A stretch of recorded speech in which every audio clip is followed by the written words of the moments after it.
All right, what is going on, everybody? Welcome back to Santos for America. I'm your host, Brandon Santos.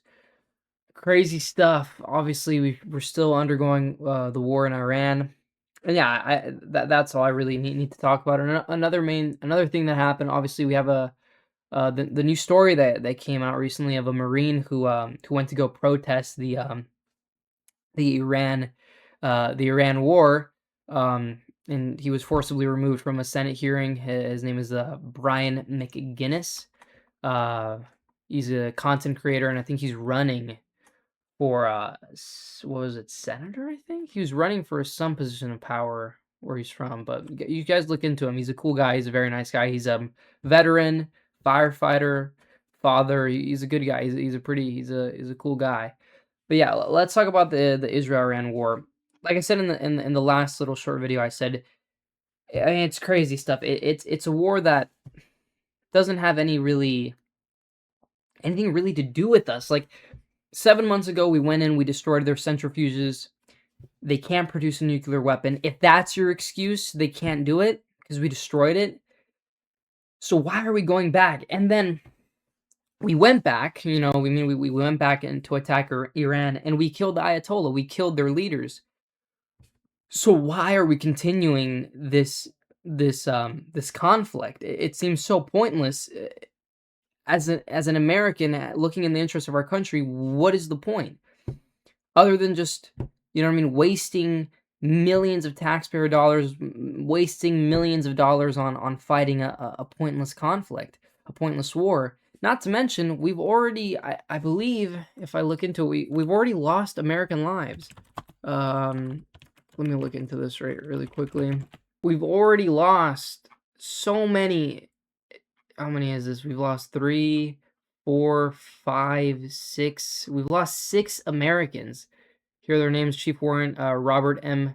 Marzan, O'Brien. Jeffrey? Yeah, O'Brien.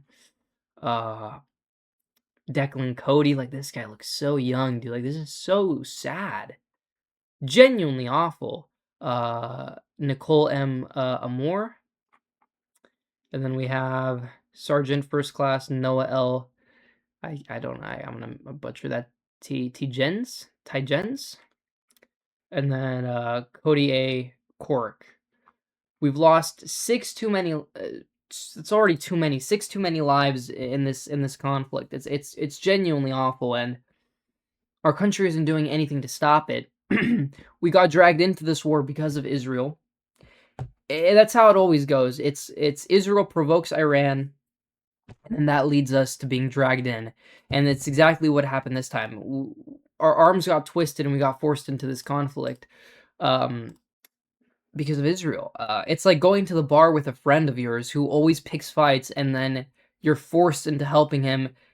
And sometimes, even if you don't want to help him, you still have to, because just by association, you're dragged into the conflict. And that's what's happening here, because I believe Marco Rubio and Donald Trump pretty much admitted that Israel were going to attack Iran either way. No matter if we supported them or not, they were going to go in and bomb Iran. And so we had no choice but to support them, because if we didn't, Iran was gonna get the jump on us. They were gonna end up attacking our military bases. They were gonna attack Saudi Arabia and all these other countries, which will lead me into another point, into the Strait of Hormuz. So we're kind of forced into this by Saudi Arabia and by Israel. Yeah, we're being forced into them because we just have to capitulate to what they want. You know what I mean? Saudi Arabia, they're kind of forcing us to help them out because their whole economy is based off oil. And right now, the Strait of Hormuz is not looking too great. Let's take a look at this too. This is back in February. I don't know if you can see my cursor. I don't think you can, but February 23rd, it's business as usual. And now in March, as the conflict is going on, we can see that ships aren't getting even near. Like, Iran has a chokehold on the Strait of Hormuz right now, and so gas is gonna go up, oil is gonna become scarce. So that's another terrible thing that's happening, thanks to this conflict that we've gotten dragged into.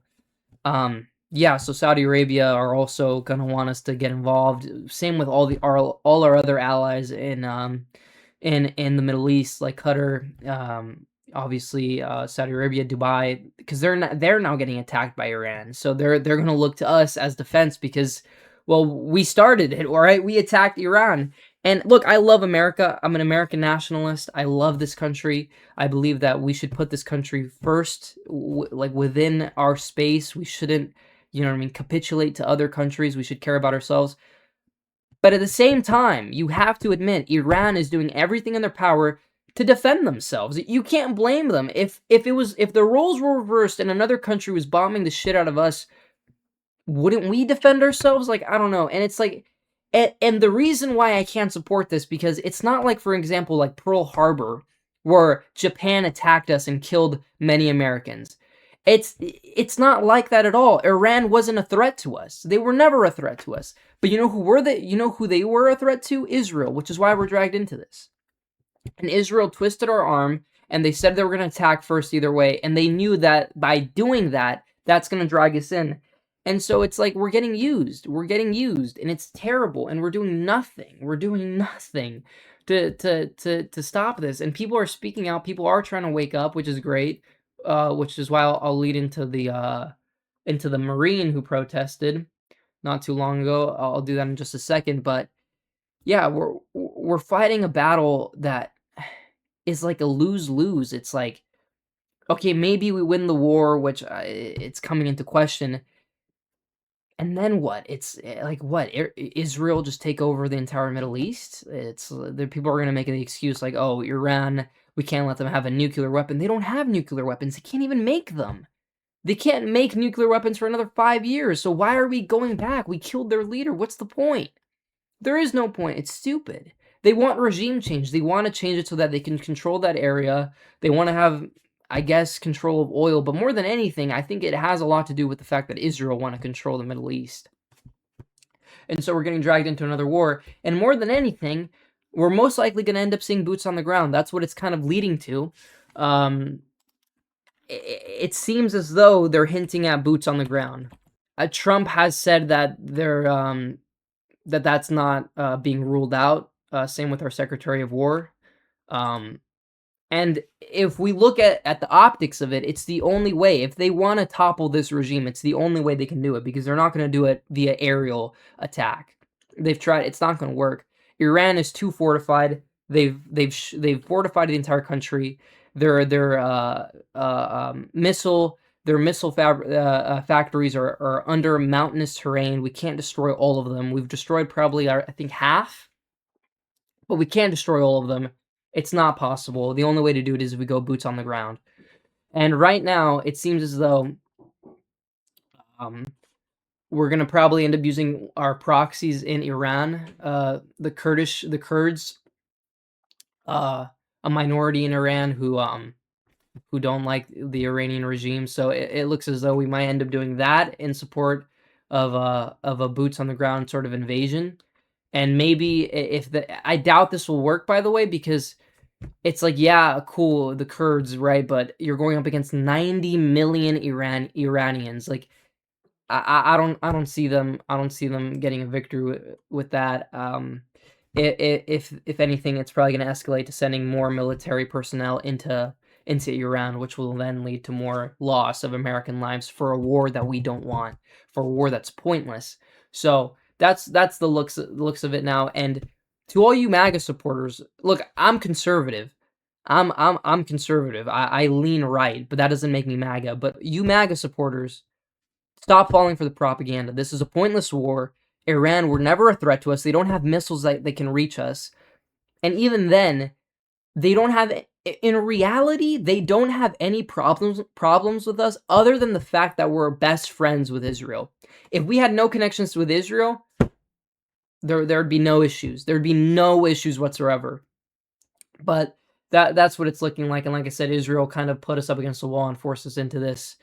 So that's that. I'm trying to think if there's anything else that I'm forgetting. Hey guys, I'm interjecting this because I remember I forgot to say something. This is after I recorded, but I remember a main point that I really wanted to make about this Iran is Israel and United States war is that we're supporting Israel. We're defending them because Iran is bombing the shit out of them.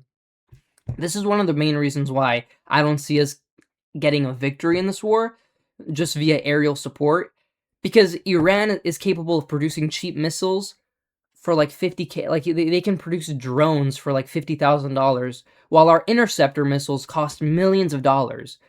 We're not equipped to win a war like this, and it all stems back post World War II into the Cold War, where we really shifted our military not into efficiency production and cutting costs and producing in efficient terms. We kind of switched to a more way to flex our muscles, kind of, the Cold War, the space race, innovation, stuff, technology that's cool and all, but isn't really the most efficient when it comes to war. While on the other hand, Iran for the past 20 years has been preparing for this. They know that there is a chance that the United States was going to attack and that Israel was going to attack. So they've been preparing with their factories, their missile launch platforms and their missiles.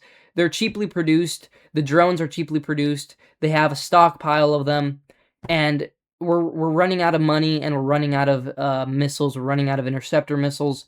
So Iran already has an advantage there, and they're fortified. They're going into siege mentality. They're not going to capitulate. We have to hope that maybe there's a political group inside of Iran who don't want this war and who maybe wanna try and come up with peace treaties with Israel and America, but I don't really see that happening.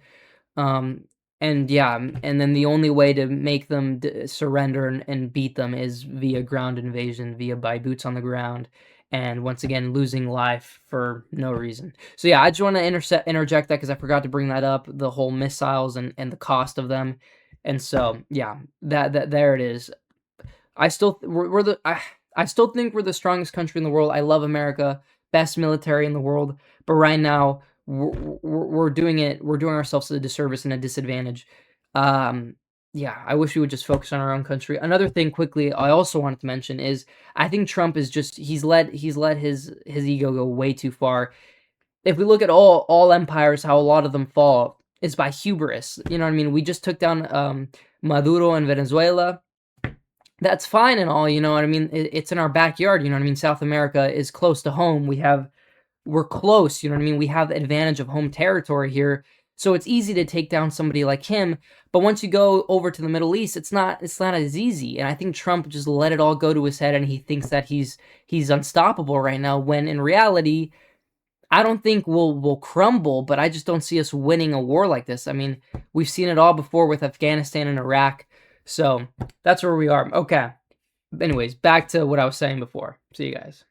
I want to move into now the Marine who protested. Um, yes, Brian Mcginnis, veteran. He went in at a Senate hearing and protested, and he said that nobody wants to die for Israel in their wars. We do not want to send our sons and daughters to go fight another war for Israel. We don't want to die for Israel. And they forcibly removed him. The cops. He wasn't being violent. I will admit he was resisting arrest. That is a crime, sure, but to be honest, he did a good thing. I commend him for that. He's courageous for what he did. He wasn't being violent. He didn't hurt anybody. He was resisting, sure, okay, and they forcibly removed him. They dragged him out immediately, and it's so dystopian. There's a video out there on Twitter, if you can find it, of there was a lady recording the incident, and all the like everybody at the hearing, like the what was it, the 4-star generals and all the senators, they were looking straight ahead. They weren't even looking back at the Marine who's being dragged out. They were like robots. It was so dystopian, so honestly terrifying how they just choose to ignore it. That's literally the epitome. If I can find the photo of it or the clip of it, I'll put it up, so you can see how crazy it is. How a Marine, a veteran who's put his life on the line for this country, you know what I mean, did the sacrifice of fighting for our country, is being treated like a second class citizen for using his freedom of speech to advocate for no war with Iran. And and they dragged him out, and they ended up breaking his arm. His left arm got trapped in a door hinge in like a doorway, and and sure, he was trying to hold on so that he could keep shouting his protest out, but they broke his arm intentionally. They knew that it was trapped in there, and they broke it, and this scumbag, um, what's his fucking name? Tim Shealy. Fuck, you spell his name. This fucking scumbag, Senator of Montana, Tim Shealy, fucking got up and tried to be, I don't know what the fuck he was trying to do. You're a senator. You're not police force. You're a senator. And he helped the police take him out, and he was part of the reason why his arm got broken. And he's senator of Montana. Another fucking reason to hate Montana. Fuck Montana. Nothing. Trust me. There's probably some great people from Montana out there. The state is beautiful, but bad experiences with Montana. Fuck Montana. Fuck you, Tim Shealy. You're a bitch. You're a coward. Um, and yeah, and respect to the veteran, Brian, who stood up for what was right. And yeah, that's pretty much it, guys. I hope you enjoyed. We'll see you in the next one. Crazy stuff. Speak out. This is not what we want. This is not America. They lied to us. Yeah, and like I said, vote Democrat in the midterms because the Republicans are the enemies. The Republicans are the ones that got us into this war, and they're the ones that are going to end up sending more American lives to die for a pointless war that doesn't have any gist to it. So, yeah, the Democrats aren't, you know what I mean, they're not saints, don't get me wrong, but much better than the Republicans because the Republicans are infiltrated. They are infiltrated. Don't vote for them anymore. We'll see you in the next one, guys. Have a good one. If I can dream of a better